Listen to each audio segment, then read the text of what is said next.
Ladies and gentlemen, how is everybody doing today? I did not forget about you guys. I know I promised this this poem, like 3-4 days ago, but my week is just so busy. But tonight I'm back. Then we're gonna go over the reading, right? So this is the poem. It's called the Nocturne Journey, which means a journey in the night, right? So a little bit of historical behind this poem is that when we were little boys, teenagers, and we were going to school, in the evening after school, when everybody leaves, we like a few school boys, we stay and play in the compound until dark. And now when it's dark, everybody has to go home. But it was in the village, right? It was in the village. So those who stayed in the village before, they know about a kind of bird that flies in the night, that seems to accompany humans in the night. They jump on the path, they land, and then when you get close to them, they fly again, and then they fly over your head, and then they land in front of you, and then when you get close to them, they fly again. So I wrote a poem, about that scene. Like I said, most of my poems, I have hundreds of poems, but most of my poems are based on life story, right? Based on life story. So here we are now today, and we're going to read the poem, The Nocturne Journey. It's 5 o'clock in the evening. The classrooms are now empty.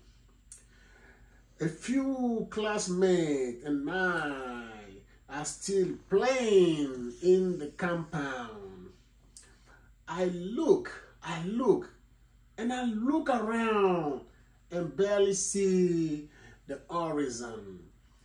Now that the silence takes over the noise in the place, I must leave.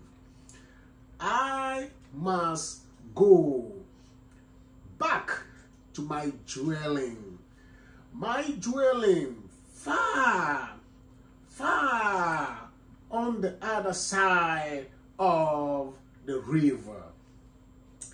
I march all alone. I see neither enemies or friends in the dark, except for the little nocturne bird that jumps in front of me and flies over my head when I approach him. I see him very friendly and intelligent. I hear him singing different beautiful songs anytime he flies and lands. I do him no harm, for he is my companion. Across the stream, I see him not, for the ground is his place. I I stand at the stream, thinking of his gray, brown plumage and white patches on his wings. I admire his slender body, all about 16 centimeters with long and skinny legs. I feel the cold water. I feel it in the morning. I feel it in the evening, especially in the dark. The trousers in my hands, the pack on my back, that's my daily routine across the stream. He knows me, and I know my little friend. He knows my timing. We are good friends, and I greet him twice a day, but I get no response. I know he hears me, and he knows I'm there. I reach my dwelling, missing my little beautiful companion. Thank you so much. In this poem, I used two persons, right? I used the first person and the third person, but the speaker in this poem is the first person. So in this poem, where I said my little friend, right? So the bird does not speak, right? But I say I greet him. I greet him, which means when I approach him, I try to act like about to say something to him, you know? And this is kind of of course, birds cannot hear, right? But they sing, they do sing, right?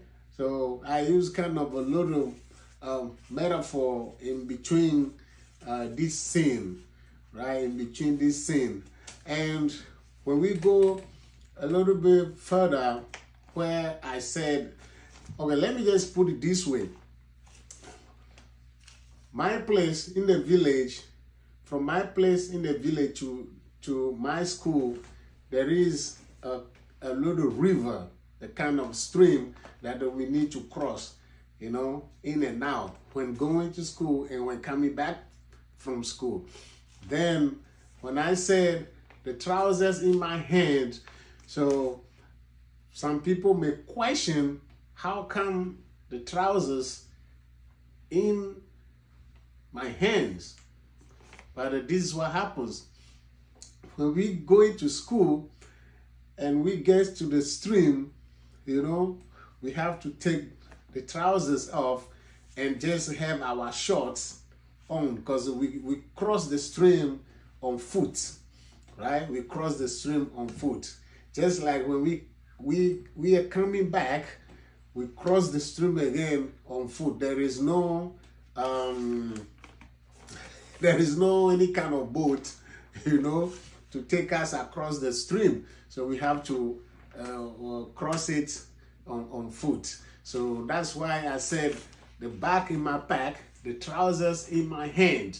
So it's kind of tricky over there, right? Because it's a true story. We really used to take our pants off and hold them in our hands, you know, and just stay in our shorts and cross the stream before we put the trousers back on it. So that's what I try to say in this poem. So I have to explain so people can really understand what's going on in this passage.